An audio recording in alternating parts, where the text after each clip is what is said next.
របៀបដាក់ symbol តាក់តែងបែបនេះនៅក្នុងកម្មវិធី Microsoft Word បើចង់ដឹងចូលទៅទស្សនាវីដេអូរបស់គ្នាបាទជាដំបូងអ្នកនរគ្នាសរសេរអក្សរដែលអ្នកនរគ្នាចង់បានសិនមកតែសរសេរទៅជាកម្មវិធីបែបនេះហើយយក font វាទៅជា font ខ្មែរ Amolite បាទចឹងដើម្បីបាន font តាក់តែងយើង enter វាមួយមកយើងចូលមកកាន់ insert យកពាក្យថា symbol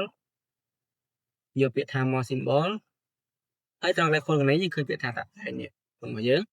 បាទបន្ទាប់មកយើងរើស style ណាដែលយើងចង់បានយកដាក់ក្រោមអក្សរណាបាទថាយើងយក style មួយនេះចុះទៅមកចុច insert ហើយ close បាទទៅមកយើងទៅឡើង size របស់វាមកយើងចង់បានវាប្រហែលយើងដាក់វាប៉ុណ្ណឹងទៅបានយក28អស់ប៉ុណ្នេះឬក៏យើងចង់បានធំយ៉ាងនេះយើងដាក់ size វាកាន់តែធំទៅបាទប៉ុណ្ណឹងចឹងវីដេអូនេះមានតែប៉ុណ្្នឹងទេបាទសូមអរគុណ